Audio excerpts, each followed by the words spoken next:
Hello everyone, Mr. Stevens here again with another algebra lesson. This time we're looking at multiplying and dividing algebra. How we can simplify expressions that have times and divide in them.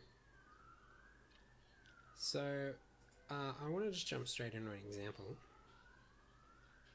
What we do here for this first one, 7a times 2bc times 3d. Now, the first thing we need to do is we need to just put all the numbers over here, times them all together. Okay?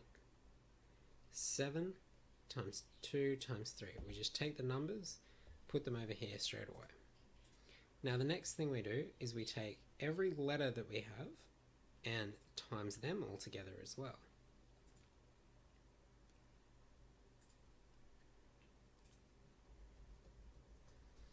Okay, so now to deal with the numbers, we can just put this into our calculator. And you should get 42.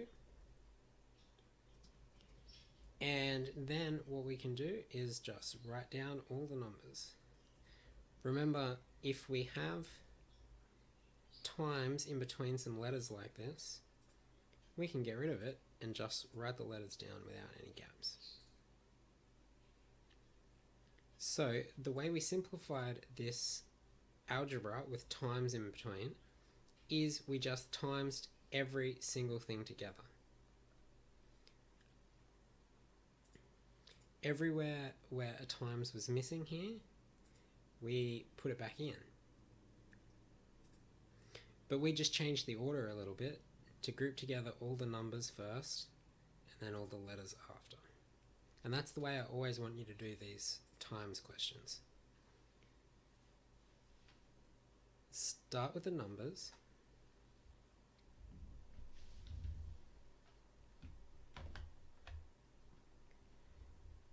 In this case, it will be 3 times 5. And then just add in all the letters. So in this case, 3 times 5 is 15. Now, when we go over to the letters, it's not quite as simple as just removing all the timeses, because we actually have two x's here. And when we have x times x, we can actually write that as x squared. So this line here is technically not the full answer. We can make it a bit more simple by writing the x as an x squared and then getting rid of this one. This x has gone here.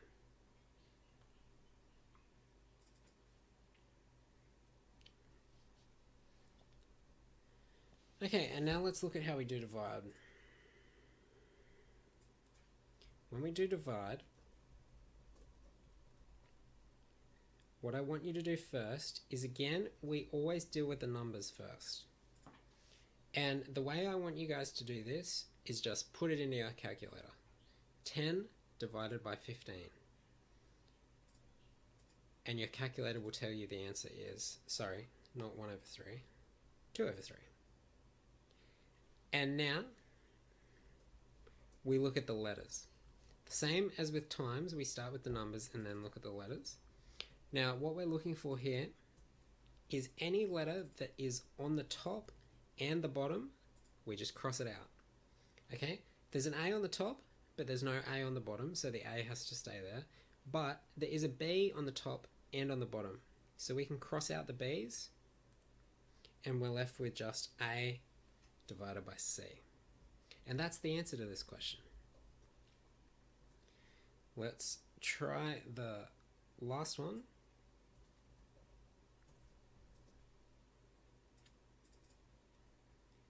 Now remember, the first thing we do here is we just deal with the numbers. And the easiest way to do it is to just put it straight into our calculator. Okay? 18 divided by 8.